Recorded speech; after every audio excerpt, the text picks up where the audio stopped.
மாண்புமிகு பேரவைத் தலைவர் அவர்களே, ஒரு மாநிலத்தின் உண்மையான முன்னேற்றம் என்பது அதன் பொருளாதார வளர்ச்சியால் மட்டுமல்ல, பெண் கல்வி, வேலைவாய்ப்பு, மருத்துவம், வணிகம் மற்றும் சமூக வாழ்வின் அனைத்து தளங்களிலும் சுதந்திரமாகவும் பாதுகாப்பாகவும் பங்கேற்கும் வாய்ப்புகளாலும் அளவிடப்படுகிறது.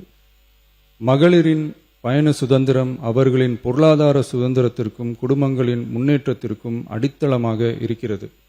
தற்போது செயல்படுத்தப்பட்டு வரும் மகளிர் கட்டணமில்லா பயண திட்டத்தில் மாநகரம், நகர்ப்புறங்களில் சாதாரண மற்றும் மலைப்பகுதி பேருந்துகளில் 40 கிலோமீட்டர் வரை மட்டுமே பயணம் செய்ய அனுமதிக்கப்பட்டு வருகிறது. எல்எஸ்எஸ், டீலக்ஸ் பேருந்துகள் மற்றும் புறநகர் பேருந்துகளில் கட்டணமில்லா பயணம் அனுமதிக்கப்படுவதில்லை. தமிழ்நாட்டின் எந்த பகுதியிலும் வசிக்கும் ஒரு மகளிரும் போக்குவரத்து கட்டணத்தால் தமது வாய்ப்புகளை இழக்கக்கூடாது என்ற சமூக நீதி சிந்தனையை இவ்வரசு முதன்மையாக கொண்டுள்ளது. இதனை கருத்தில் கொண்டு மகளிர் கட்டணமில்லா பயண திட்டத்தை விரிவுபடுத்தி பெருமளவில் பயனளித்திடும் விதமாக வெற்றி பயணம் என்ற பெயரில் தேசத்தந்தை மகாத்மா காந்தியடிகளின் பிறந்த நாளான அக்டோபர் 2ஆம் தேதி முதல் செயல்படுத்த அரசு முடிவு செய்துள்ளது என்பதை இந்த மாமன்றத்தில் மகிழ்ச்சியுடன் அறிவிக்கிறேன். அதன்படி முதல் கட்டமாக மாநகரம், நகரங்களில் சாதாரண பேருந்துகள் மட்டுமின்றி மாநகரம், நகர்பகுதிகளில் இயங்கும் எக்ஸ்பிரஸ், எல்எஸ்எஸ், டீலக்ஸ் அரசு பேருந்துகளிலும் மகளிர் கட்டணமில்லா பயணங்கள் மேற்கொள்ளலாம்.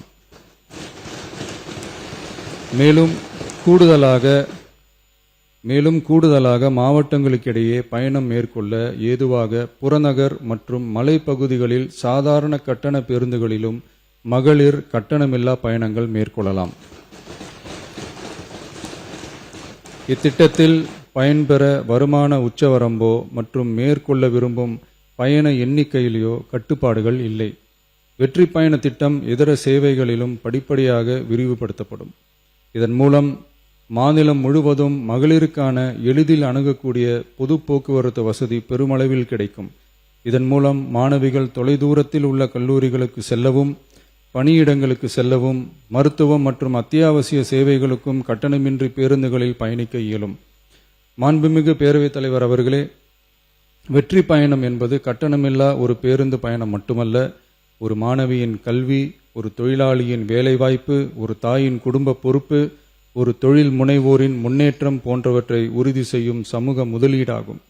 தமிழ்நாட்டின் எந்த பகுதியில் வாழ்ந்தாலும் மகளிரின் இயக்க சுதந்திரத்திற்கும் பொருளாதார முன்னேற்றத்திற்கும் அரசு உறுதுணையாக இருக்கும்.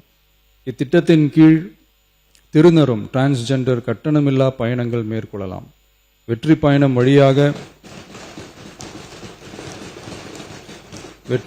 வழியாக மகளிரின் வாய்ப்புகள் விரிவடைந்து குடும்பங்கள் முன்னேறி சமூக நீதியும் சமத்துவமும் நிலை பெற்று வளமான வெற்றி தமிழ்நாட்டை உருவாக்கும் நமது பயணம் மேலும் வலுப்பெறும் என்பதை தெரிவித்துக் கொள்கிறேன். இத்திட்டத்தை செயல்படுத்துவதன் மூலம் ஆண்டுதோறும் தோராயமாக 6000 கோடி ரூபாய் செலவினம் ஏற்படும். நன்றி, வணக்கம்.